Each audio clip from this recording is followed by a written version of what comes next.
जय श्री कृष्णा। राधे राधे सभी को। Om Shiv shorts YouTube channel में आप सबका स्वागत है। आपको कार्तिक मास की शुभकामनाएं।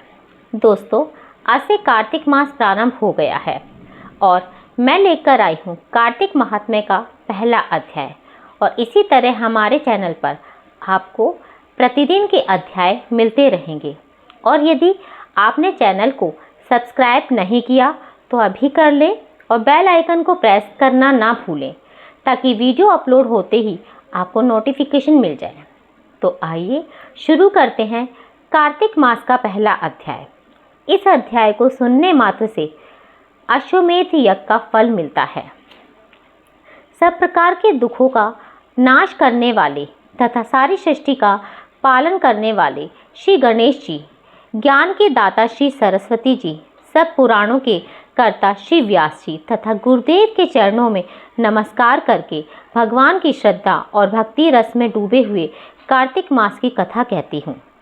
नैमिषारण्य में वास करने वाले शनकादि 88,000 ऋषि श्री सूत जी से कहते हैं कि ब्राह्मण, आप हमारी इस घोर कलयुग से रक्षा करने के लिए कोई सरल उपाय बताएं। उनका यह प्रश्न सुनकर श्री सूत जी कहने लगे कि हे ऋषियों, भगवान के चरणों में तुम्हारी अटल भक्ति देखकर मैं तुमसे कार्तिक महात्म्य की कथा कहता हूँ, जिसके सुनने मात्र से मनुष्य के सब पाप नष्ट हो जाते हैं और वैकुंठ में वास हो जाता है। आप सावधान होकर सुनिए। एक समय नारद जी ब्रह्मलोक में जाकर सारे जगत के कर्ता श्री ब्रह्मा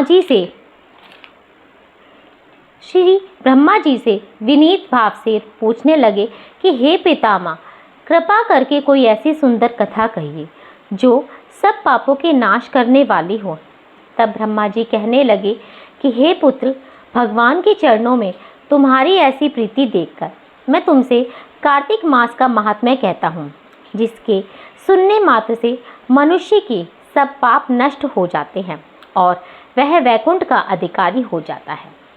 कि कार्तिक मास भगवान को अति प्रिय है। इसमें किया हुआ व्रत, दान, नियम और कीर्तन अनंत फल देने वाला होता है। अतः सारे संसार की भलाई के लिए तुमने अति सुंदर प्रश्न किया है। मैं इस कथा को तुमसे कहता हूँ, तुम सावधान होकर इसकी विधि सुनो। प्रति मनुष्य प्रातःकाल ब्रह्म मुहूर्त लगभग 4 बजे उठकर शौचादि से निवृत्त होकर 22 उंगल लंबा सुगंधित वृक्ष का दातुन करे। परंतु श्राद्ध के दिन, सूर्य तथा चंद्र ग्रहण के दिन, एकादशी, अमावस्या, नवमी, दसवीं, एकम तथा रविवार को दातुन न करे। जिस दिन दातुन न करनी हो उस दिन पानी से 12 कुल्ले करके मुंह को खूब अच्छी तरह साफ कर ले। जब 2 घड़ी रात्रि रह जाए तो काले तिल, चंदन, चावल, फूल या कुशा लेकर तालाब, कुंड, नदी या संगम तथा किसी तीर्थ स्थान में जाकर भगवान से प्रार्थना करें कि हे भगवान, आपकी और श्री लक्ष्मी जी की प्रसन्नता के साथ के लिए मैं कार्तिक मास में स्नान करूंगा। इस प्रकार प्रतिज्ञा करके श्री गंगा जी, शिव, सूर्य और विष्णु जी का ध्यान करके नाभि वर्त जल में प्रवेश करके अच्छी तरह से स्नान करें। फिर जल से बाहर आकर देवता, ऋषि, पितरों का तर्पण करें। स्नान के पश्चात षोडशोपचार विधि से भगवान का पूजन करें। भगवान को अर्घ्य देवे और प्रार्थना करें कि भगवान श्री राधा सहित मेरे इस अर्घ्य को ग्रहण करें।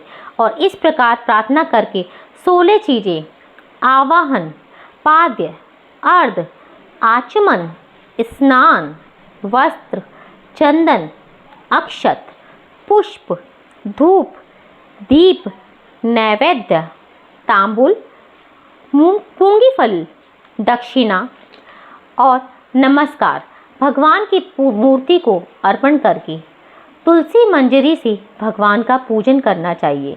इसे षोडशोपचार पूजन कहते हैं। तो दोस्तों, आप दूसरा अध्याय सुनने के लिए मेरे चैनल को सब्सक्राइब जरूर करें। बोलिए श्री कार्तिक महात्मा की जय। राधे राधे। जय श्री कृष्णा।